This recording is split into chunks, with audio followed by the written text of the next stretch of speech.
Hello and welcome to Inside the Americas. I'm Claire Pride. Today we're looking at Donald Trump's chances of being re-elected in November as the US struggles to limit the spread of the coronavirus and millions more Americans claim unemployment benefits. Polls suggest that Joe Biden will oust Trump from the White House.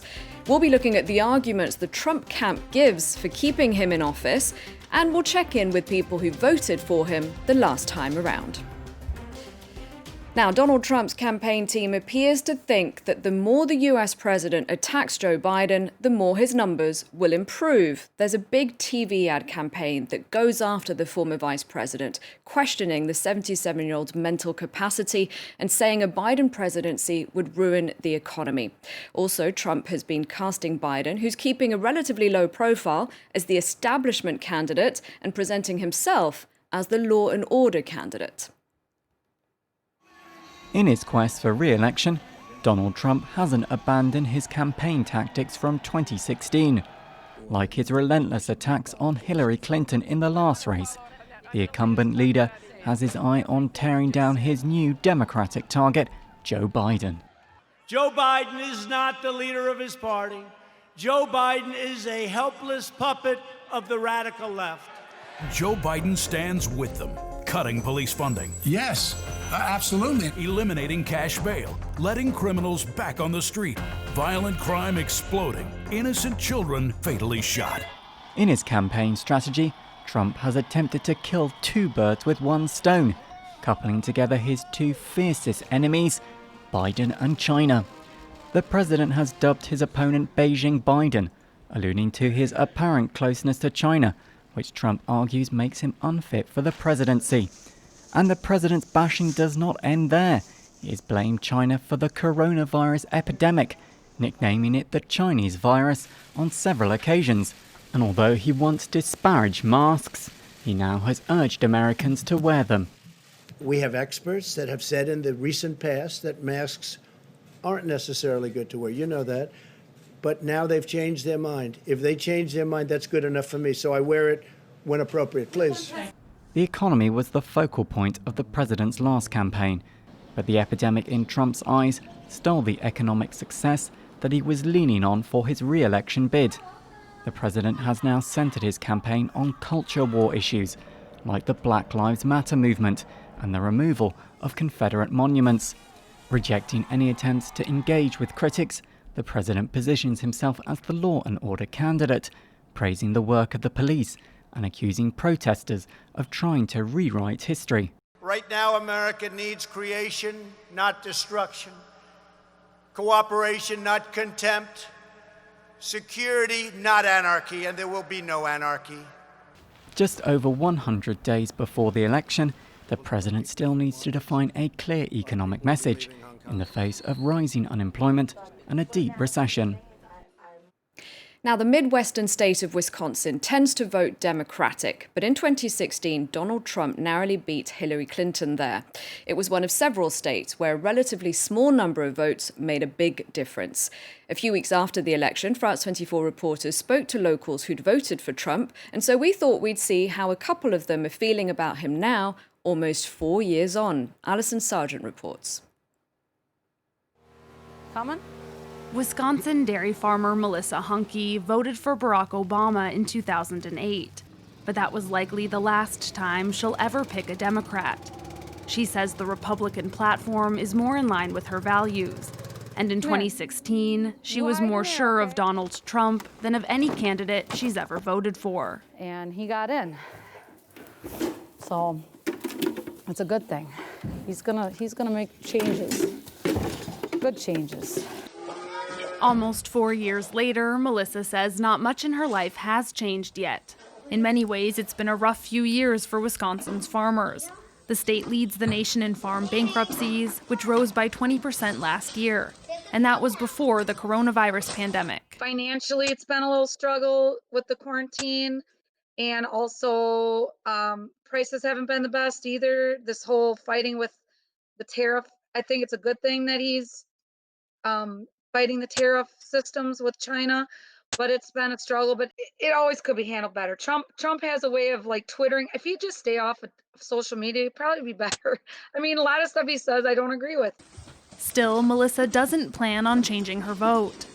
In my opinion, he's for the small, the hardworking people. And I know people don't agree with that because some of the things he says doesn't align with it, but I truly believe that he is, if he's looking out for rural America and looking out for America, he's looking out for the farmers.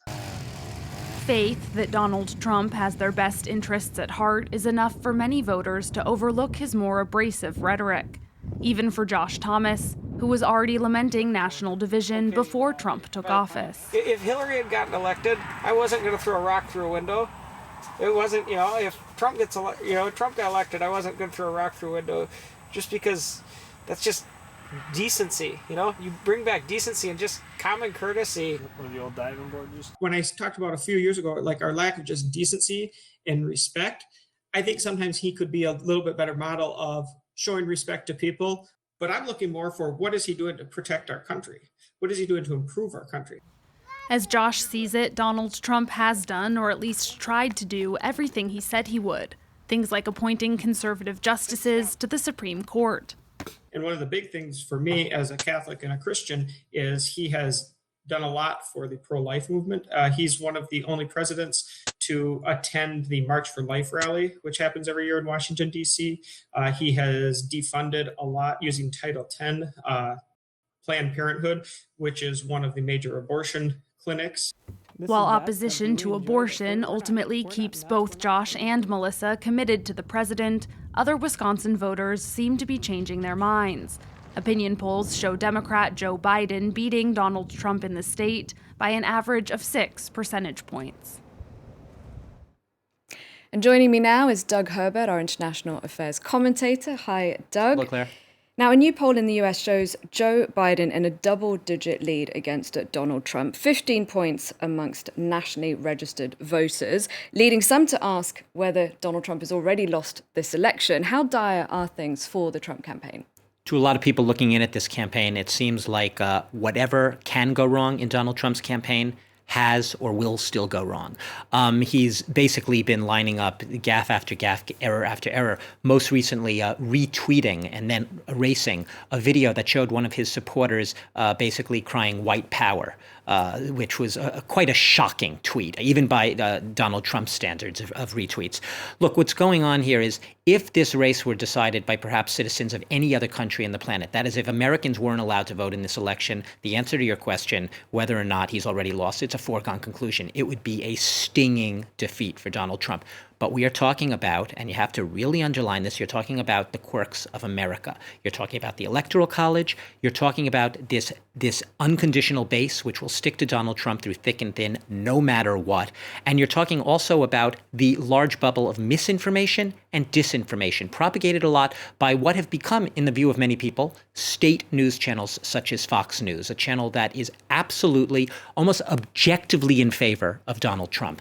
So the problem here is Donald Trump is right now up against the wall where he has completely botched and mismanaged the pandemic, the coronavirus pandemic. More and more revelations come out every day. People inside his administration, documents, interviews with people talking about what they knew and what they didn't know, and how Donald Trump, his early strategy was that this whole thing would just go away. He'd be able to restart the economy. Everyone would live happily ever after. We'd never even talk about COVID again. That hasn't been the case. We all know the numbers are surging in the U.S., and Donald Trump is paying a price right now. The poll that you cited, that ABC News Washington Post poll, yes, a 15-point lead nationally, but if you break it down, you look at it, Joe Biden has a 20-point margin that is advanced over Trump in trust in handling the pandemic. That really says it all. We could talk about racial relations. Biden also has a lot more trust than Donald Trump in the polls on that issue. We could talk about crime and security, all of that. But at the end of the day, it's this pandemic which is really driving Trump down, and people are waking up to that. Can national polls be trusted, though, especially given what we saw in 2016 when Trump defied all expectations and pulled off an historic upset against Hillary Clinton? Yeah, national polls, you're right. I'm not saying take them with a grain of salt, but because you have the Electoral College, because you don't win the presidency by a popular vote, Hillary Clinton would be president if that were the case, you have to look at the states, what we always are talking about, those battleground states, the swing states in the U.S. where the election actually plays out. There are only a handful of them. And at this point, Joe Biden has a firm command command in almost all the polls right now. You don't have to look at either Fox News or ABC News. All of the polls show Biden with either a solid lead or a commanding lead in states like Wisconsin, like Michigan, like Pennsylvania, which really swung the election for Donald Trump by narrow margins, but still swung it in his favor in 2016. That's not the case today. You might say, well, we're still a little over 100 days out from the election. Everything can change between now and then. Absolutely. But right now, there is no sign that the pandemic is on the way out in the U.S., subsiding. The numbers, on the contrary, are going up. Donald Trump may deny that he has badly handled the crisis, but Americans aren't stupid at the end of the day. They see the numbers in their states, and they see that whatever the federal government is doing, it seems to not be doing the right thing.